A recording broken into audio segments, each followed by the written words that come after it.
Now, early on in these race riots, journalists of the left seemed stunned that this violence could have come from their left.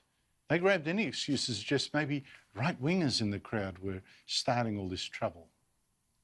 Some city mayors and governors, though, have also singled out white supremacists as to blame for the violence. Far-right group are urging followers to prepare to take matters into their own hands.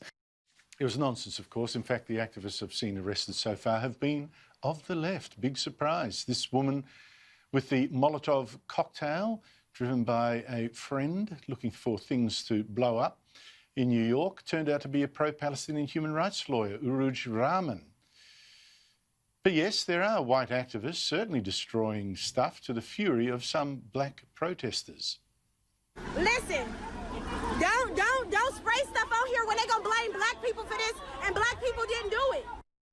Now, President Donald Trump is blaming far-left groups, and Antifa in particular, a very violent group which claims to be anti-fascist, but which has bashed anyone they don't like photojournalist Andy Ngo, who's editor-at-large of the Post-Millennial, a Canadian conservative news website. To discuss this, I was joined by Andy Ngo a short while ago.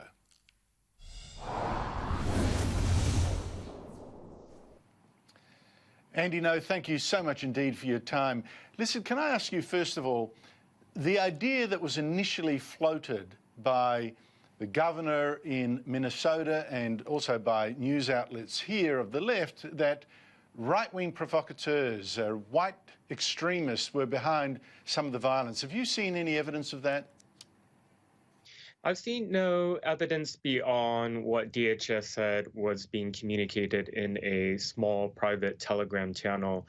I want to emphasize that people's discussions are different than those who are actually going out and carrying actions. So regardless of what extremists on the far right may be discussing about how to take advantage of the destabilized nature of what's happening in some cities in America, that is entirely different from the real and documented cases of anarchist, communist, extremists taking out to the streets and committing acts of rioting, arson, looting, and violence against the state.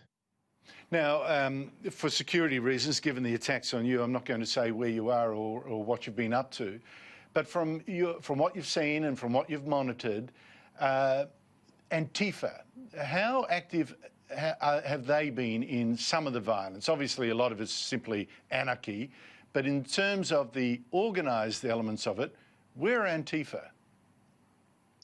Antifa have been the main agitators in taking what otherwise would be demonstrations and turning it into what they call insurgency, uprising. They have made no secret of their desire for regime change in the U.S. When they say burn it down, they mean it literally. They want to destroy not just the rule of law and the institutions that make up the United States, but to actually destroy the Constitution, the Republic itself. And so the organized nature of the militants who have embedded themselves in protests across the U.S. has been documented by law enforcement officials in cities like New York, Minneapolis, and other cities, of where you see extremists who are organized essentially into units assigned in different roles, very much like a paramilitary. So you have those who are street medics, those who are tasked with the roles of resupplying weapons like bricks and rocks and other such easily accessible things. I think what's being underestimated by the mainstream media around the world is that people are not realizing that a small number of committed, trained, united on intent radicals can be extremely destabilizing in that they don't actually need large sums of money or really sophisticated training to carry out their attacks. Well, you mentioned the tactics. Of course, New York Police's top intelligence official mentioned that anarchists and far-left extremist groups were involved. And he described some of their tactics, which included scouts. Here he is. advanced scouts, using encrypted communications, having resupply routes for things like gasoline and accelerants, as well as rocks and bottles. The thing is, Andy, I don't know who the leaders of Antifa are. It's very amorphous. Are we really talking just about anyone who calls himself that, anyone who just dresses themselves in black with a little black face mask? Is it really an organisation?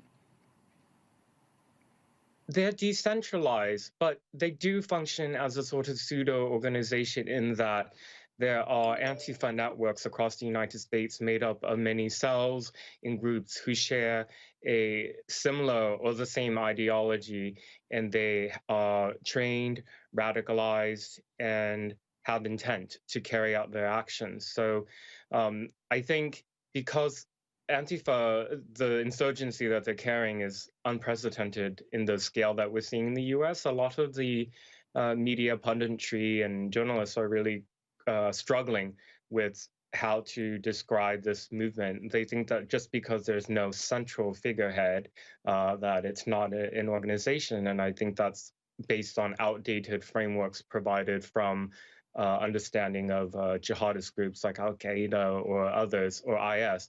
You can't really compare it. There are many similarities, but it doesn't have a central figure. So what makes it particularly dangerous then is that these cells don't have to have a sophisticated level of organization and coordination across the U.S. What I have seen is that they are localized to particular regions, like, for example, the Pacific Northwest or the Northeast or the New York City metro area, and people from the surrounding areas come in to assist their comrades in various roles needed to carry out the so-called insurgency. Andy Ngo, thank you so much indeed for your time. I mean, your expertise has unfortunately been hard-won, but keep safe, and we look forward to seeing your reports from the front lines. Thank you so much indeed.